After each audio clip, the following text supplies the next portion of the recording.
welcome back. We are in my kitchen today. One of the things that I think a lot of people struggle with, irrespective of what your level of tasting is how to identify certain flavor and aromatic descriptors in wine.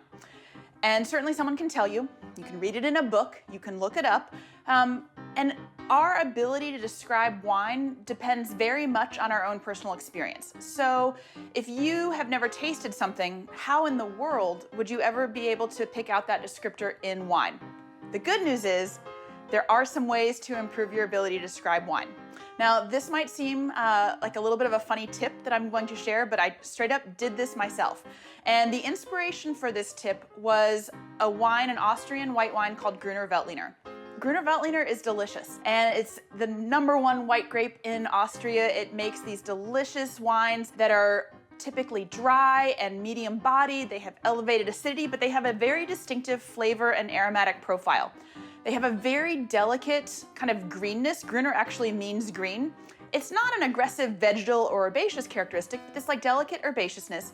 And the Gruner Veltliner grape has a chemical signature as a component. It's a compound called rotundone, and it is an element in the grape that manifests a spicy flavor and aroma. Typically in Gruner Veltliner, it's like white pepper. Now, this compound, rotundone, is also found in Syrah, and Syrah typically manifests a black pepper aroma and flavor. We're all probably pretty familiar with black pepper. It's ubiquitous on restaurants, tables, and probably in your kitchen as well. But white pepper's a little bit different, and I was really struggling to identify that characteristic in wines. So I came up with something. It was helpful for me, and again, I hope it'll be helpful for you.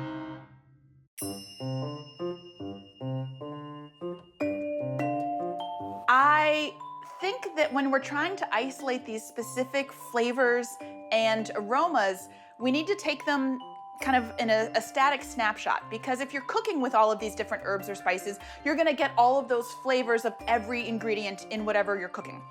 So what I did was I made popcorn, and I simply took my air popper and would pop a bowl of popcorn. You need something to make the spices stick. You can use olive oil, though that has its flavor of its own. I would just typically use a little bit of butter. Melt some butter on the stove, pour that over, and then top your popcorn with whatever spice you're trying to identify. Now, if you don't want to eat an entire bowl of popcorn with white pepper on it, divide it up and make a couple of small bowls and put a few different spices on there. You can, of course, compare and contrast white pepper and black pepper. There's lots of different dried herbs that we sometimes see in wine descriptors. I mentioned these specific items for Gruner Veltliner or for Syrah, but there's a lot of wines, like say a red wine made from Sangiovese. And Sangiovese has what I often like to describe as sort of a savory, dried culinary herb note. What does that mean?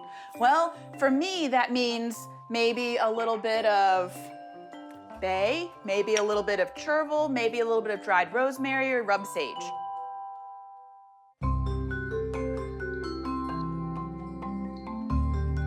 Dried herbs and fresh herbs are going to taste and smell different.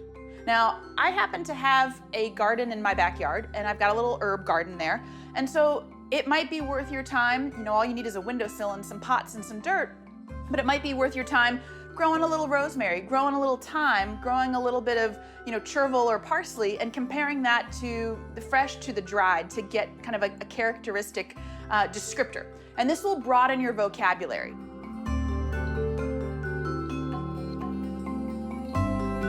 Just rummaging through my kitchen, I also came across a whole category of spices that we like to call the brown baking spices. So these are things like cinnamon, nutmeg, cloves, allspice.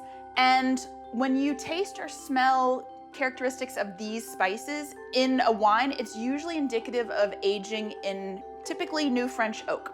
The intensity of the spice profile can give you an idea of whether maybe it's new oak or used or neutral oak, but these are pretty classic descriptors. Oftentimes when I'm working with someone and I hear them describing oak indicators, there's this shotgun approach of cinnamon, nutmeg, cloves, allspice. Well, guess what? These spices don't all smell or taste the same. So do yourself the solid and taste and kind of compare and contrast these all together. What I think most people would be surprised to find is that cloves, we should not probably say cloves as often as people say cloves. It's a really pungent spice, and I'm not entirely convinced that half the time when people say cloves, that's actually a descriptor for the wine. Maybe some softer, more powdered spices like the nutmeg and the cinnamon and the allspice would be more appropriate. But if you're not comparing, contrasting, smelling, and tasting, how would you know?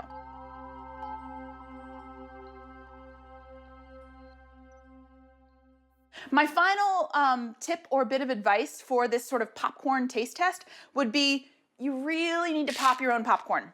If you were to just get a bag of microwave popcorn, butter flavor, that flavor is indicative of something entirely different in wine. And so you really need to start with something kind of neutral. And popcorn for me was not just, you know, it's neutral, but it's also kind of a tasty little snack as well. So, you know, turn on a good movie, stream something on, you know, Somm TV, enjoy a bowl of popcorn, channel your inner Olivia Pope with a glass of wine and these, you know, this spiced popcorn, and you're actually working. It's kind of a way to multitask and actually develop your palate and develop your vocabulary of how you're going to describe these wines.